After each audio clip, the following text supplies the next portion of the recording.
Путін же ж класний хлопець, я ж про це казав завжди. Посидимо на березі і подивимося, коли труп Російської Федерації пропливе повз нас. Які там переговори? Мені так хочеться.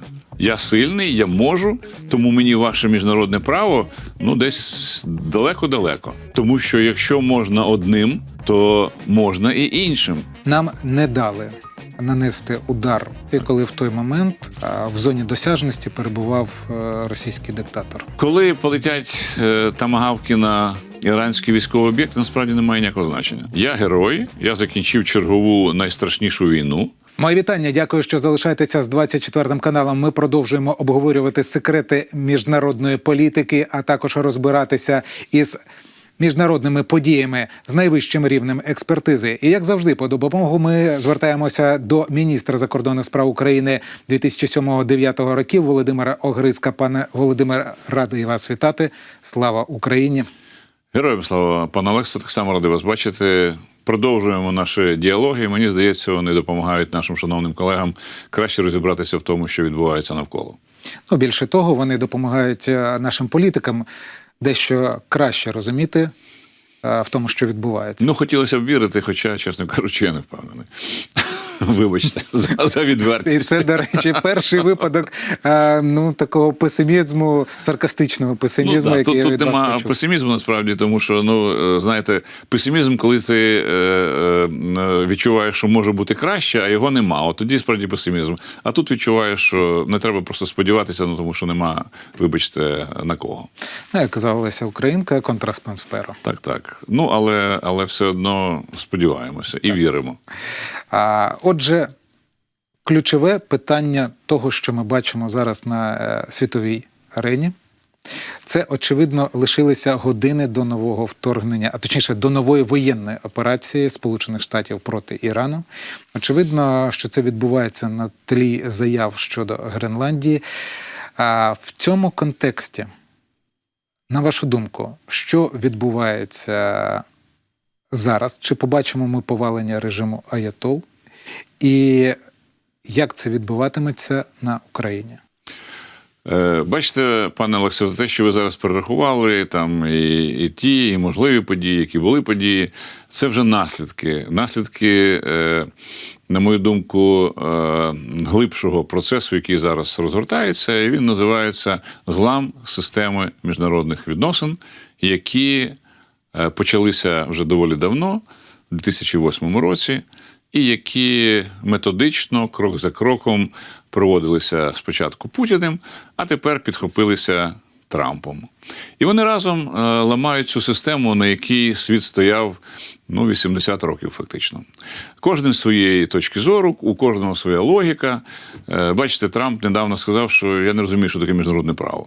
У мене є свої відчуття, у мене є своя совість, а все інше мене не цікавить. От ви задали Гренландію. Як може лідер казати, а що там сказав цей прем'єр-міністр, а хто він такий, та взагалі я його не знаю, і мені байдуже. Як можна казати, що ваша оборона – це дві собачі упряжки? Я такого собі уявити ще рік тому назад не міг. Можна було сказати, дорогі данці, у вас немає необхідної оборони. Давайте ми з вами сядемо за круглий стіл, квадратний, прямокутний, який хочете, і подумаємо, що нам треба зробити, щоб, як стверджує Трамп, уникнути захоплення Гренландії Китаєм і Росією. Абсолютно маячня. Але поза тим, можна висунути таку ідею, що Гренландії щось загрожує. Ми з вами сідаємо, от ви з одного боку, я з іншого боку, і ми думаємо, яким чином це все зробити. Правда? Що ми чуємо у відповідь? Ні. Які там переговори? Мені так хочеться. Я сильний, я можу, тому мені ваше міжнародне право, десь далеко-далеко. І я буду робити те, що вважаю за доцільне. І розумієте, і в цьому, насправді, до певної міри катастрофа того, що відбувається сьогодні. Бо можна обґрунтувати все, що завгодно. Його цей радник по Гренландії, я так називаю, пан Міллер, питає, а які є у Данії обґрунтування того, що Гренландія – це їхнє? Ну так ми дійдемо вибачте, до мишей епохи неоліту, і будемо розбиратися, у кого була більша палиця в руках в той період. І хто яку територію тоді, так би мовити, охороняв. Ну це абсурд.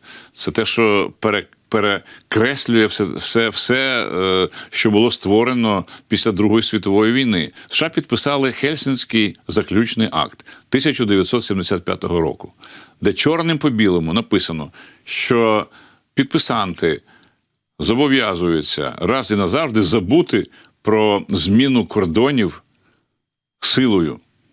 Ну добре, ми зараз не беремо оцю популяцію, яка живе за перебріком.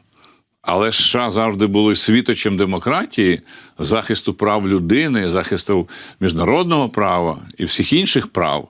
І що ми бачимо сьогодні? Ми сьогодні бачимо, що і один кривавий вбивця, і той, кому міжнародне право нікому не потрібні, ну, в принципі, говорять одні ті самі речі. І для мене це справді катастрофа. Тому що нас, ну не тільки нас, але всі цивілізовані люди виховувалися на тому, що міжнародний закон є такий, який не можна змінювати. Сідаємо разом, думаємо над варіантами, будь ласка, але сили там не може бути. Сьогодні і Путін, і Трамп це все кидають на смітник. А вже те, що, пане Олексо, ви згадуєте там, Іран, не Іран, це вже наслідки. Ну, після Ірану буде Куба, після Куби буде Колумбія, після Колумбії може бути і Гренландія. А коли буде Тайвань? Може бути і Тайвань, абсолютно правильно. Тому що якщо можна одним, то можна і іншим. А це все опускає нас в 19 століття. Тільки єдиний, як сказав один розумний чоловік, тільки з зброєю 21 століття. Ну, а це катастрофа. Тому, пане Олексо, коли полетять томагавки на іранські військові об'єкти, насправді немає ніякого значення. Так, вони полетять, з цього ми повинні так само зробити для себе позитивні висновки. Тобто одна з частин цієї вісі зла зламається і не буде. Дай Боже. Через 2 дні, через 3 дні, через 20 хвилин, ми цього не знаємо. Але дуже добре, що Трамп у такий спосіб поки що нам допомагає. І дивіться, Венесуела – це гроші для Росії, Іран – це гроші для Росії. Ну от залишиться, бо все інше там. Ну, Сирія – це більше, вибачте, зовнішньополітичні понти і все таке інше, бо там особливого практичного економічного результату Путін не мав. Залишиться Китай, Північна Корея. Казахстан. Казахстан. Ну, Казахстан – це...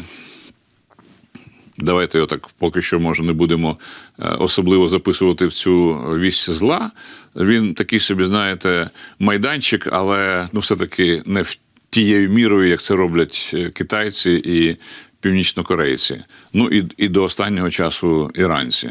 Ми з вами бачили цю інформацію про мільярди доларів, на які вони продали свою зброю росіянам.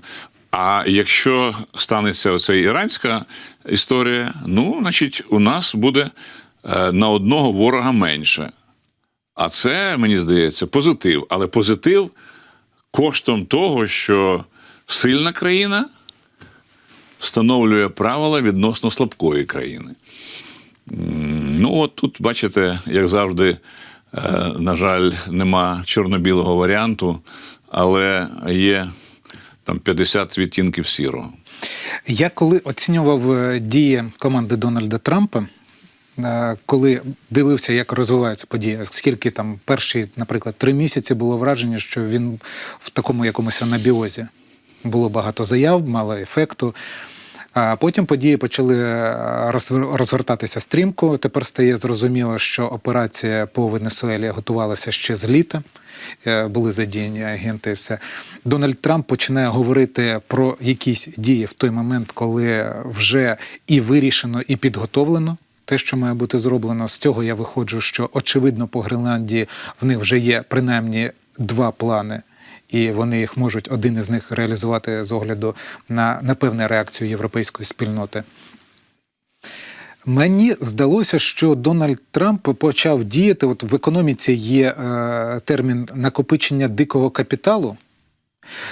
Чи не займається Дональд Трамп накопиченням дикого капіталу тільки в міждержавних масштабах?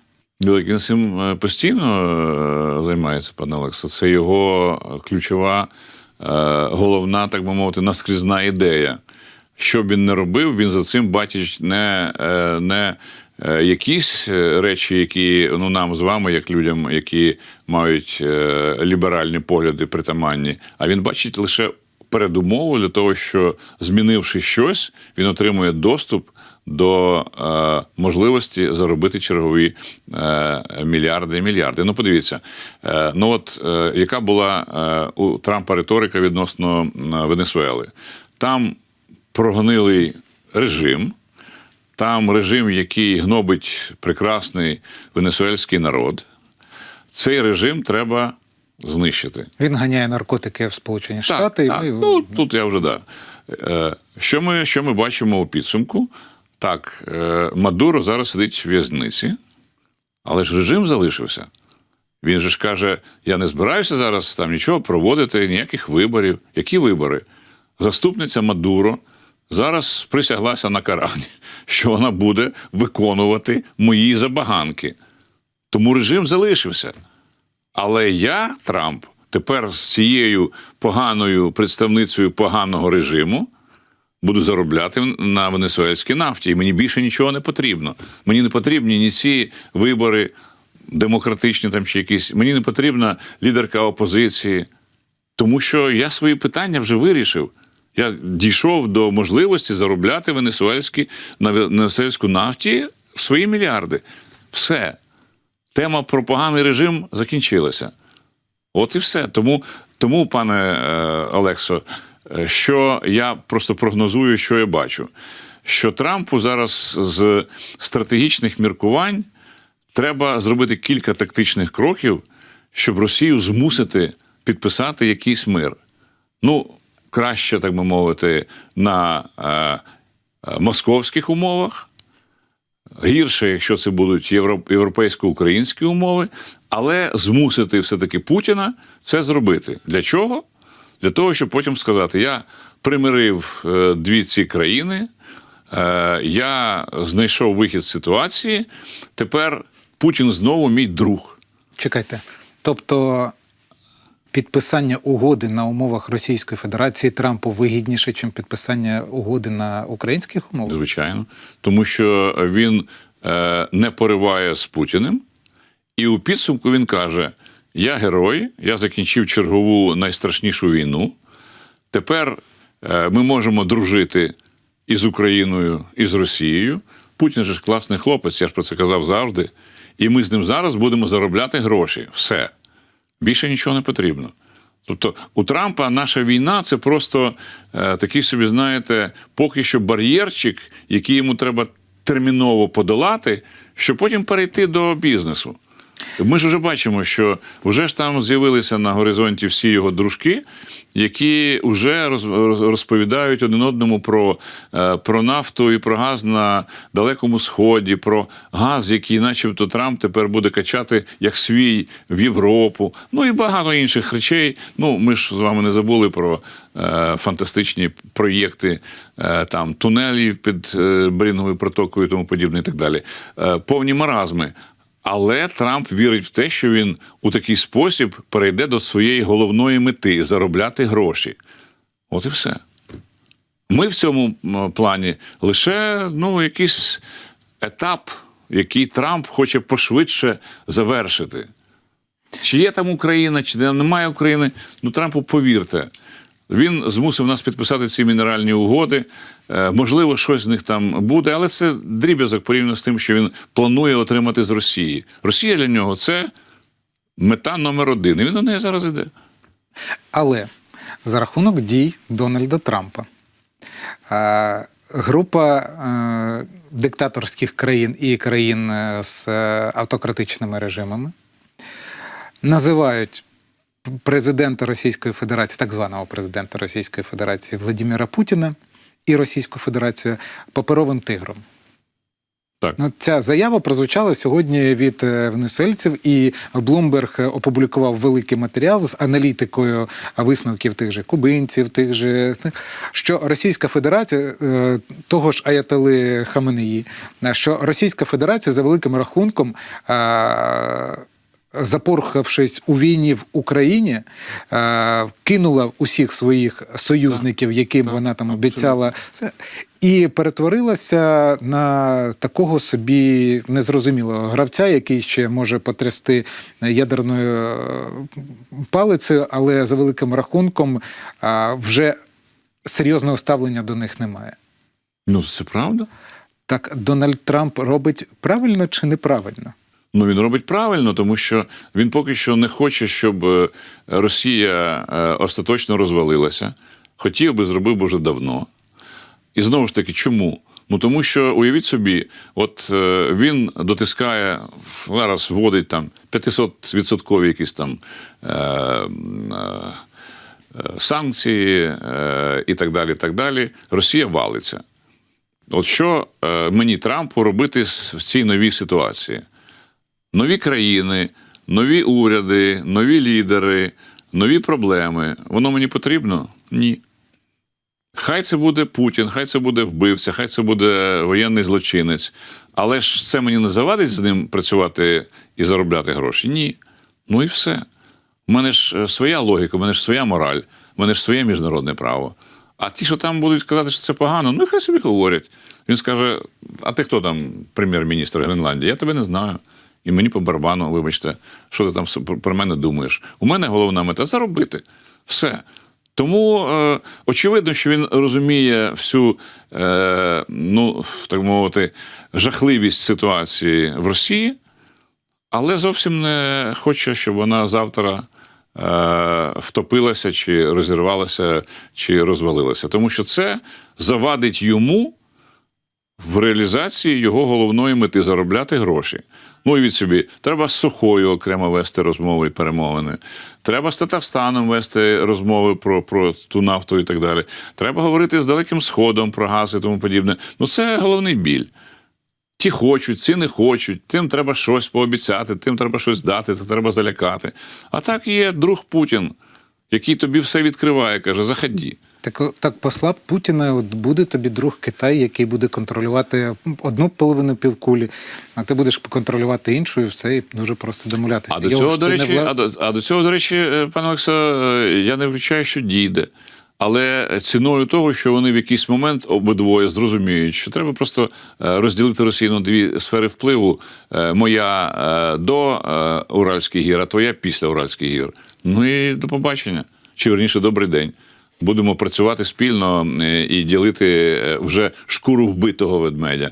І так само цей варіант не можна списати з, так би мовити, з потенційних сценаріїв розвитку. Тому що якщо поза волею і США, і Китаю Росія почне валитися, а це абсолютно можливий варіант, ну от тоді вони обидва скажуть, ну, бачите, ну так сталося.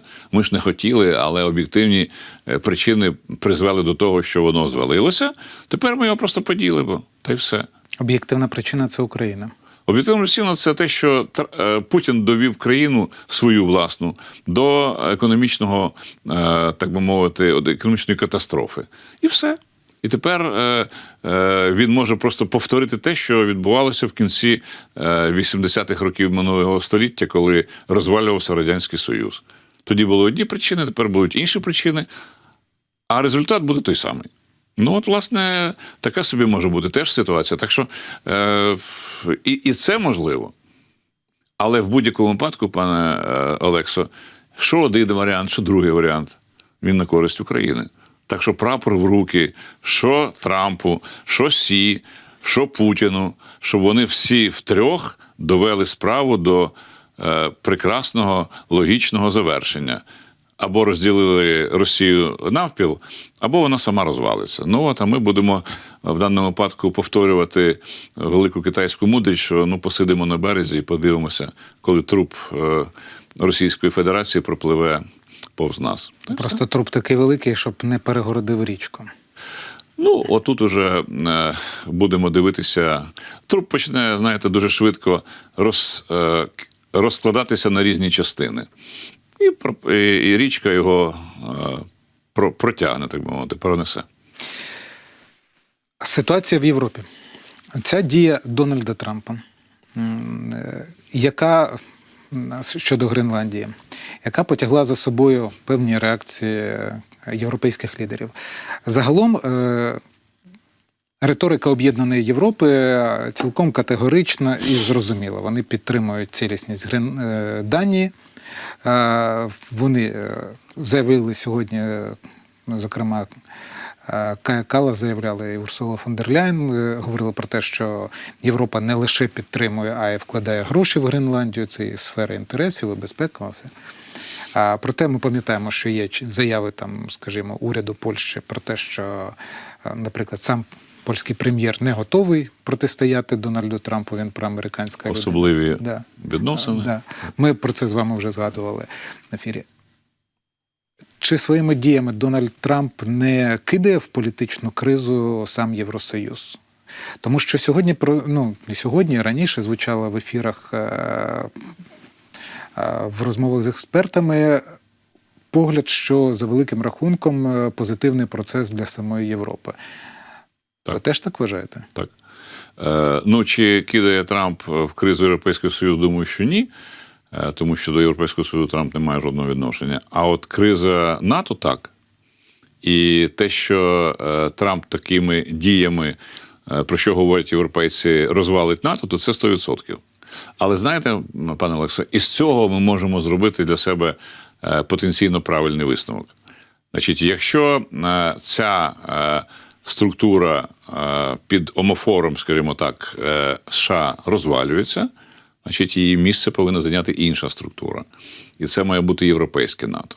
І це має бути структура, де європейці нарешті об'єднаються, але лише ті європейці, які здатні протистояти агресії.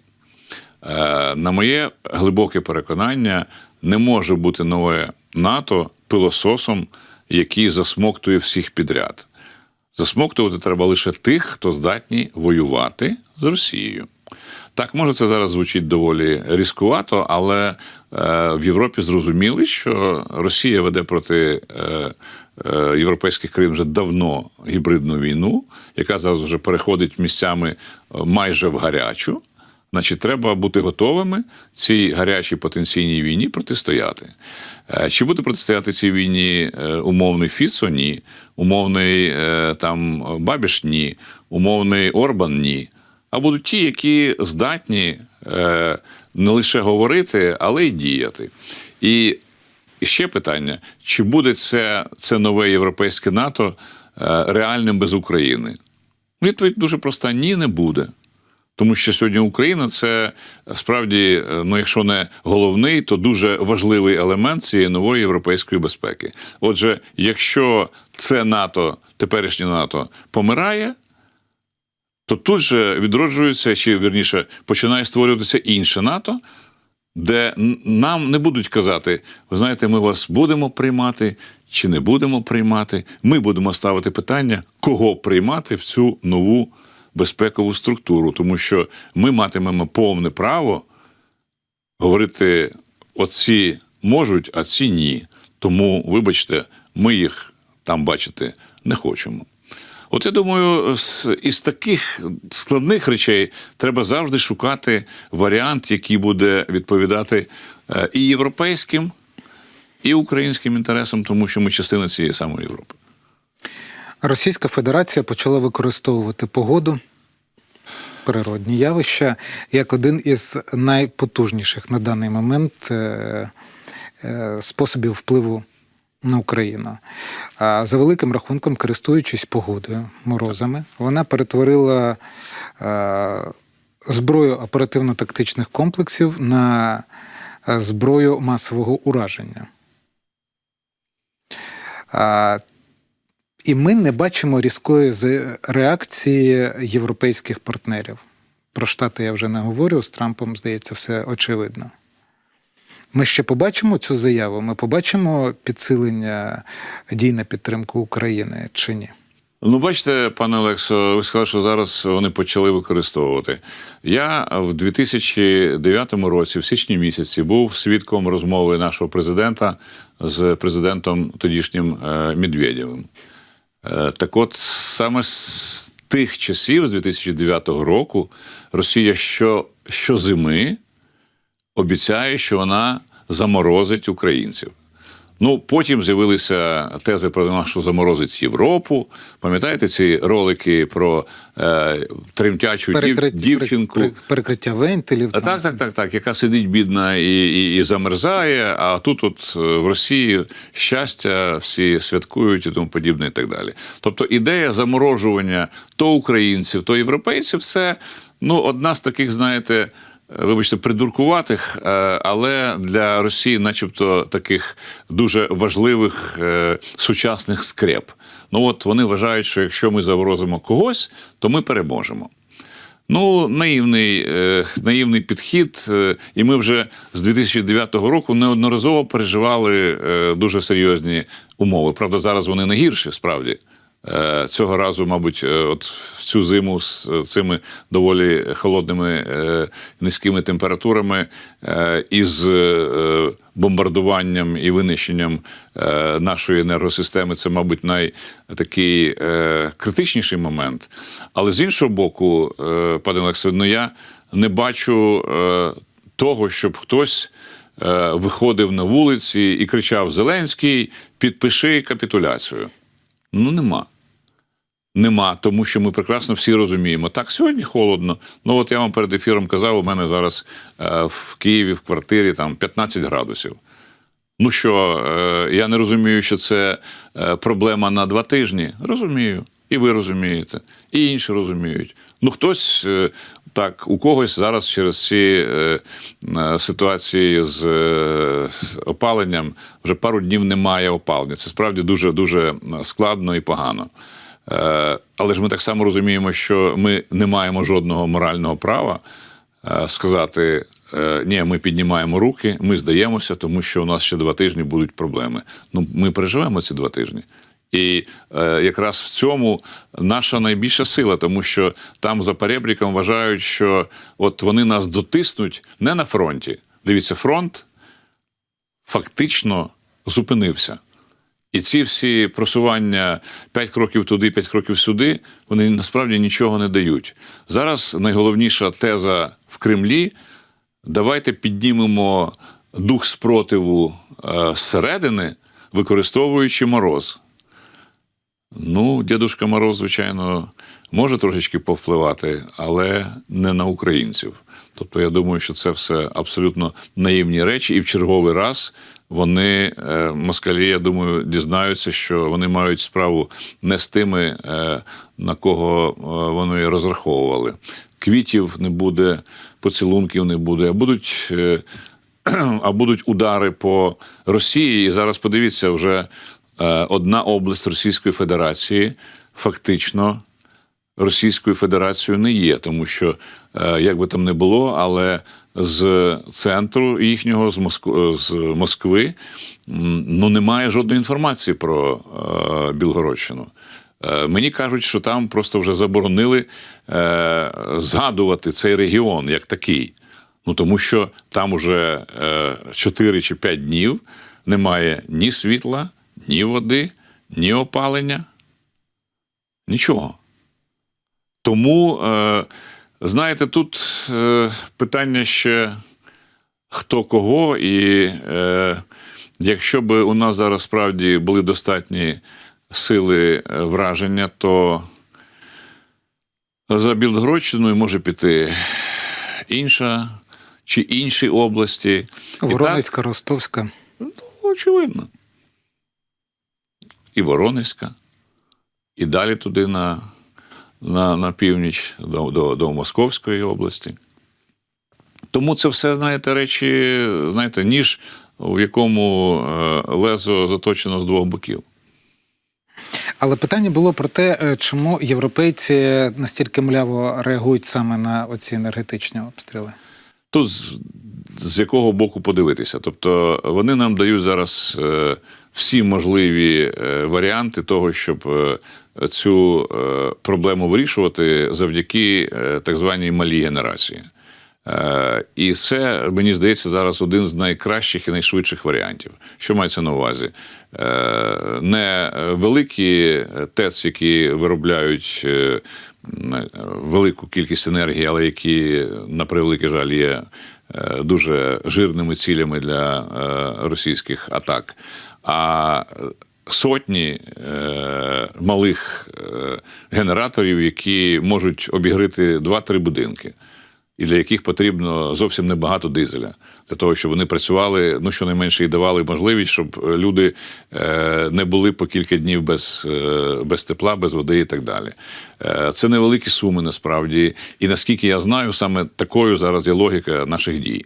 Питання в задачі, наскільки це можна зараз швидко зробити. Але купити там, ну, я не знаю, там енну кількість цих генераторів, насправді невелика проблема. Зрозуміло.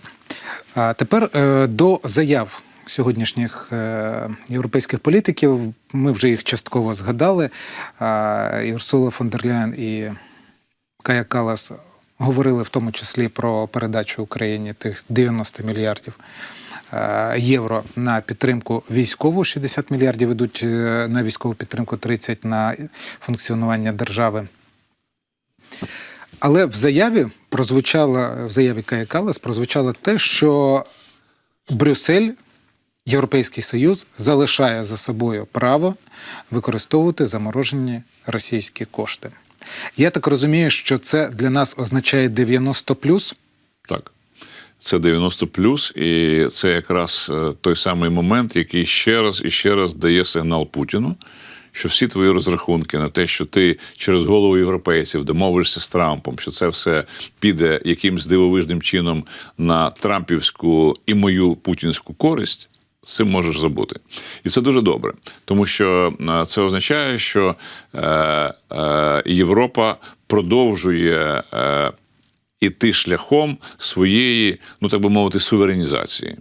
Коли Європа говорить, крім всього іншого, я, Європа, буду присутня на всіх майбутніх переговорах по врегулюванню. Ви, американці, хочете нас викинути, а ми все одно будемо. Дивіться, зараз почалася дискусія про те, хто може стати представником Європейського Союзу саме в цій важливій ситуації. Ну, там дехто називає Драгі, дехто називає Стуба, дехто називає там якихось потенційних високого рівня дипломатів і так далі, так далі, так далі. Це про що? Це про те, що Європа каже, ні-ні, ми свою лінію будемо гнути далі. І цей кредит, про який ви задали, цей так званий репараційний кредит, черговий спосіб сказати всім іншим, в першу чергу товаришу Трампу, що ми свою лінію продовжуємо. Це дуже важливо. Відтак, в нинішній ситуації, коли за великим рахунком ми готові прийняти кошти, ми розуміємо, що ми входимо в фазу, ну, напевне, апогею протистояння, оскільки ці 2 тижні Російська Федерація намагатиметься нам нанести якомога більшої шкоди і зламати волю до опору. За цим найдальшою траєкторією відхилення маятника почнеться зворотній процес. Це закономірно. В чому може проявитися цей процес? Після того, як Україна витримала оцей найскладніший період і далі вже ситуація пішла вирівнюватися, ну, оскільки ми почнемо отримувати кошти, хоча це з другого кварталу цього року, але ми почнемо отримувати кошти, зрештою потепліше, зрештою почнуть доходити там додаткові озброєння, на які ми очікуємо. Що далі буде відбуватися в Російській Федерації і чи є, на вашу думку, бодай якась передумова, що ось в цьому році ми побачимо вже оту кардинальну зміну, яка за великим рахунком буде свідчити про те, що Російська Федерація не має шансів вигрізти? Ну, вона не має шансів, це вже зрозуміло і так. І зараз без всіх тих речей, про які ви сказали. Тобто вже всі аналітики, які займаються Росією, сходяться на думці, що вона вже майже вичерпала всі свої внутрішні ресурси для проведення війни. Тобто ще можна її тягти, ще можна імітувати цю війну, але коли економіка починає реально буксувати, то і на воєнну частину цієї економіки розраховувати практично не можна. Ну, звичайно, що дехто там в Росії каже, ще 26-й рік ми протримаємося, все нормально. Ну, як нормально, якщо нафта в ціні впала. Але за рахунок Ірану може піднятися. Може. Ну, а це, знову ж таки, коли? Це, знову ж таки, треба, щоб стабілізувалася ситуація, щоб щоб Трамп призначив своїм, так би мовити, місцевим, виконуючим обов'язки якогось там умовного лідера опозиції, якщо той захоче, безумовно, бути в цій принизливій ролі сатрапа. Ну, але поза тим, навіть з тим, що відбудеться в цій нафтовій галузі, Росії там нічого особливого поки що не світить, тому що навіть якщо там стрибне нафта на пару відсотків, ті фактично скидки, які зараз вимагають від Росії, вони це все з'їдають. І зараз, ви знаєте, продається Юралс за $35-36 за барель, а розрахунки на бюджет стоять 55-60. Тобто, практично в півтора, чи майже в два рази вище. Тобто, дірка в бюджеті буде не зменшуватися, а буде збільшуватися. Зараз є такі натяки, що американці, Трамп з моді відновлять якісь більш-менш нормальні особисті стосунки, і спробує Трамп залагодити той конфлікт, який мав місце. Значить, це означає, що Індії не буде потрібно в таких обсягах купувати російську нафту, тому що, знову ж таки, вона може бути легко заміщена і венесуельською, і іранською. Друга проблема по цій самій нафті, коли Росія залишається, вибачте, в дураках. І дай їй Боже там залишатися подовше. Ну і це ж все впливає на здатність економіки функціонувати. Як би там не було, а нафтогазові доходи – це 30% надходження в бюджет. Якщо це закривається, то економісти стверджують, що якщо в тебе дірка в бюджеті 30%, бюджет виконати практично неможливо. Це означає, що економіка починає просто задихатися. Нема звідки брати гроші. Їх можна надрукувати. Зараз в Росії почалася нова історія, про що говорили ті ж самі російські економісти, які живуть за кордоном, що зараз Путін почне витягати гроші з росіян. Чим? Тим, що буде видавати так звані облігації. І тут ми згадуємо Радянський Союз з його облігаціями государственного займа, які потім накрилися, вибачте, мідним тазом. Але все одно це гроші, які мають бути чимось покриті. Якщо ти просто накидаєш в економіку порожні гроші, тут же летять вгору ціни.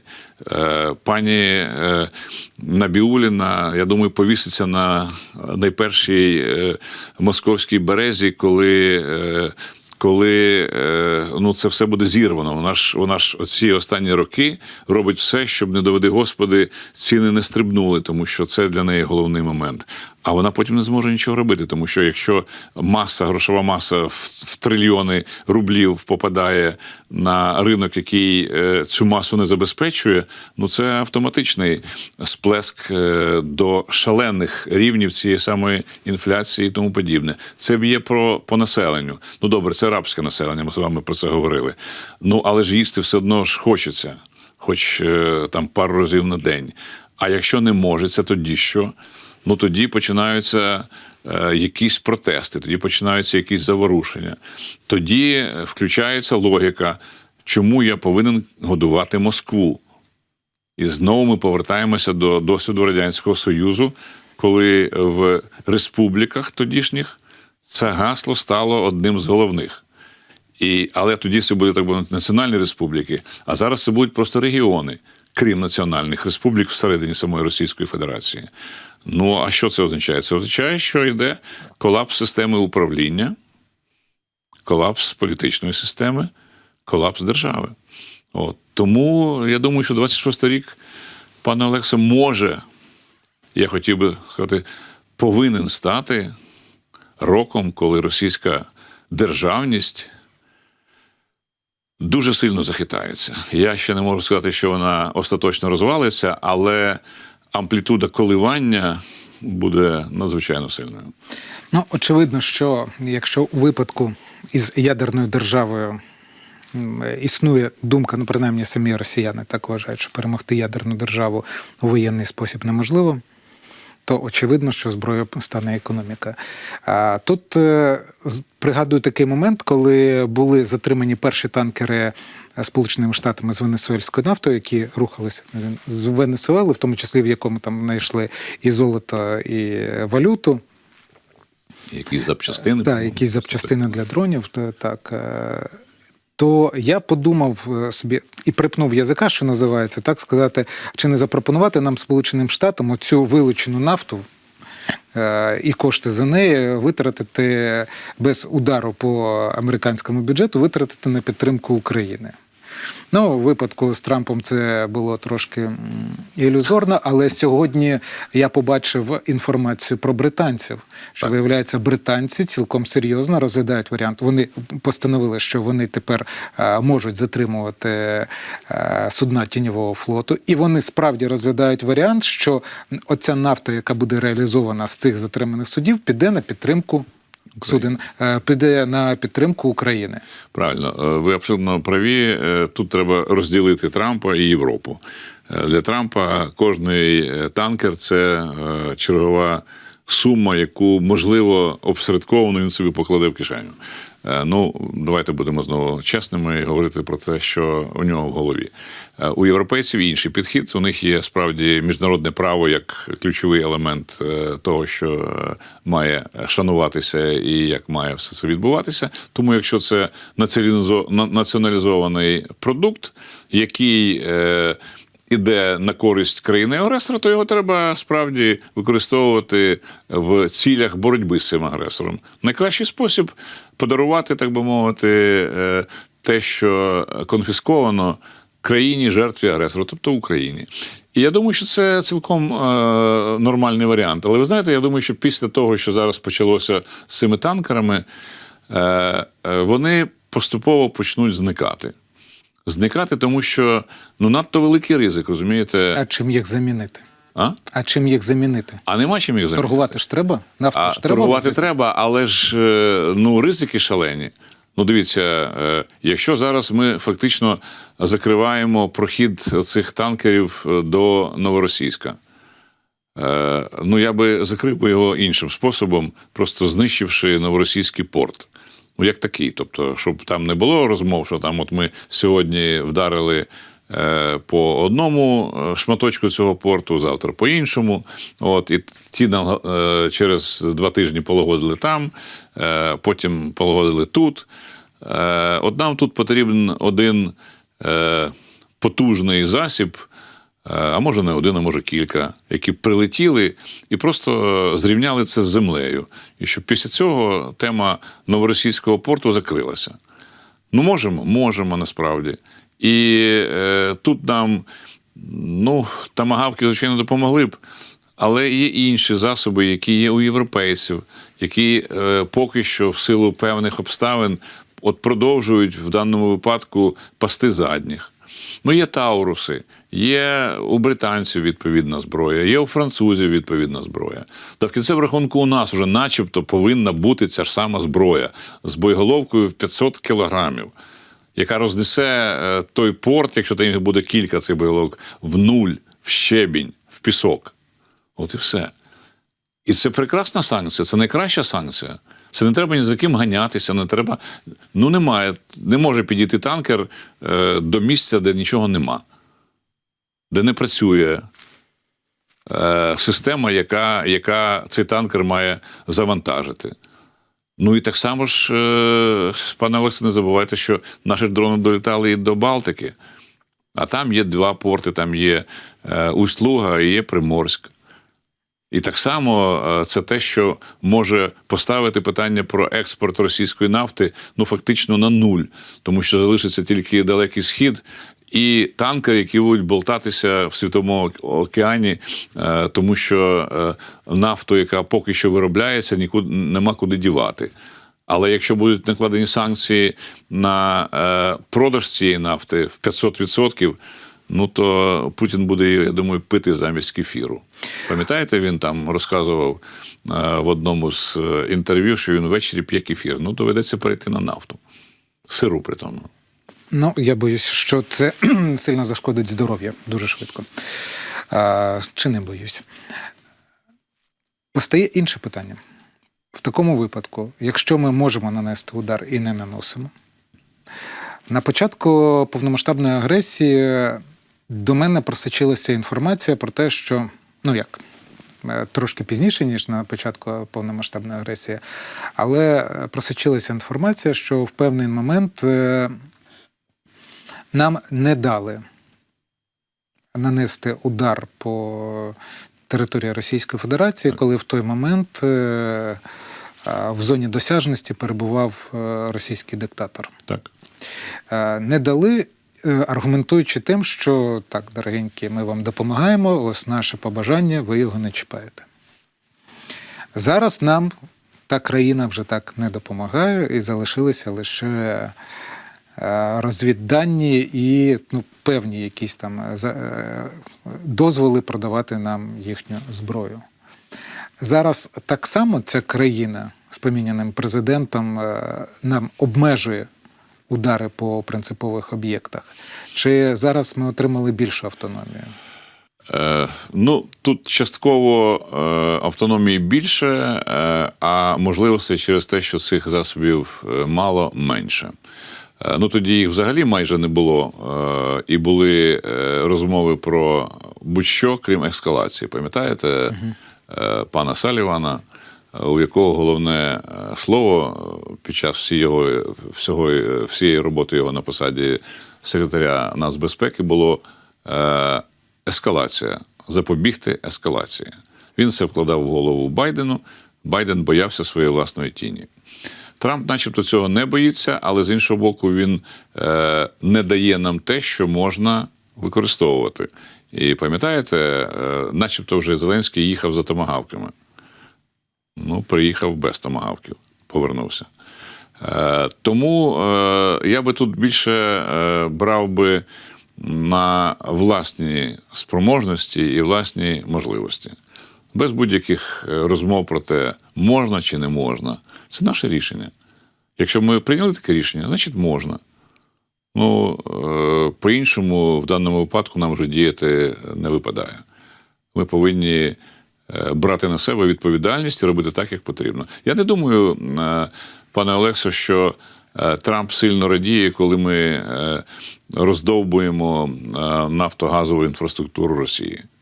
Тому що він вірить в Росію, в те, що вона повинна потім фактично стати його економічною колонією, як вона зараз є по відношенню до Китаю. Просто перехопити цю частину Росії на себе, заробляти гроші і підтримувати Путіна. Тому те, що ми робимо, думаю, що йому зовсім не подобається. Ну, але з іншого боку, а що він може сказати? У нас війна. Але ж ми пам'ятаємо реакцію Дональда Трампа, коли він ще вірив, що ми справді намагалися нанести удар дронами по резиденції Путіна десь там в Новгородській області. Так. Це було на Валдаї. Ну, але ж ми не... І він обурювався, він говорив, дивись, як добре, що ми йому не дали томагавки. Але ж ми не завдали цього удару, так? Не задали, але сам факт його ставлення. Тобто... Але ж потім він змінив свою думку. Коли йому пояснили його ж розвідники, що це все брехня, Він тоді сказав, ну як же так, Путін мене знову надурив, знову мене водить навколо пальця. Надурити то надурив, але чому він так обурювався, що ми хочемо нанести удар по диктатору чи по його там резиденції? Ну, тому що він любить Путіна. І тому що він не вважає, що знищити воєнного злочинця що це неправильно. Знову ж таки, повертаючись до того, що ми говорили, тому що він хоче мати Путіна довго. Тобто Мадуро посадити правильно, так, Путіна посадити неправильно. Неправильно, тому що у Мадуро немає ядерної зброї і немає загрози розпаду Венесуели, тому що ніхто на це не претендує. А в Росії така можливість є. Є ядерна зброя, є неконтрольованість того, що може статися після її розпаду, і тому мені, Трампу, це не вигідно. От, я думаю, такі зовсім очевидні різні підходи, тому що очевидні задачі. Тут він в Венесуелі він розібрався дуже швидко. Прибрав керівника і сказав заступниці, будеш робити те, що я тобі скажу, а якщо не будеш, поїдеш знову до мене в бруклінську тюрму за першим сценарієм. І воно працює. Ну там так зробити, на превеликий жаль, не можна. І тому... От мені здається, що це і є ключовою відмінністю в підходах. Там можна, тому що це легко, тут не можна, тому будемо йти іншим шляхом, але і там будемо заробляти гроші. Просто різними способами. І на завершення нашої розмови питання те, яке я вважаю принциповим для розуміння перспективи наших взаємин зі Сполученими Штатами. Дуже часто ми чуємо зараз розмову про проміжні вибори у Сполучених Штатах. При тому всьому це відбувається на тлі розмов про можливий імпічмент. Що такого може відбутися, умовно, в жовтні 26-го року? І чому Трампу так сильно загрожує імпічмент? Я думаю, що він йому не загрожує, бо процедури доволі складні. Треба ж, щоб і нижня палата проголосувала, і потім 2/3 Сенату. З того, що ми маємо станом на сьогодні, ще можна собі уявити, що якщо більшість в Конгресі перейде до демократів, вони ініціювати цю процедуру можуть, а от довести її до фіналу, скоріше за все, ні. Тому це більше політичні штучки, це знову спосіб тиснути на Трампа. А з практичної точки зору, уявіть собі, що найближчим часом там ще пару республіканців вийдуть з Конгресу, чи, скажімо, будуть голосувати синхронно з демократами, і у Трампа, все, він не може проводити свою політику, тому що він не може проводити свої закони. Так що ще може навіть значно раніше, ніж проміжні вибори, у Трампа не буде більшості в Конгресі, а відтак не буде можливості робити те, що він хоче. Правда, він хотів, вибачте на слові, плювати на те, що там думає Конгрес. Але це до певної межі. Тому що тоді набирається багато додаткових елементів, які можна йому поставити в провину. І тоді шанси на те, що і деякі республіканці почнуть думати, що тут уже, як кажуть, прорвало береги і його понесло, що вони теж можуть теоретично приєднатися до того, щоб підтримати демократів. Але це дуже теоретично. Тому зараз, я думаю, що Трамп і користується поки що тим, що він може робити все, що йому хочеться, маючи більшість і там. А коли така ситуація зміниться, він хочеш не хочеш стане трошечки кульгавою качкою і не зможе робити те, що він може робити сьогодні. І це знову-таки, пане Олекса, це теж речі, які нам, в принципі, будуть допомагати. Я завжди за те, щоб з будь-якої, навіть начебто найжахливішої ситуації пошукати варіанти, де ми можемо проявити розум, досвід, хитрість, все що завгодно, для того, щоб повернути його в свій бік. Дякую вам, пане Володимире, за Дякую чудову вам. розмову і до наших наступних зустрічей. Навзаєм. Дякую Слава ще раз. Україні! Героям слава. Дякую.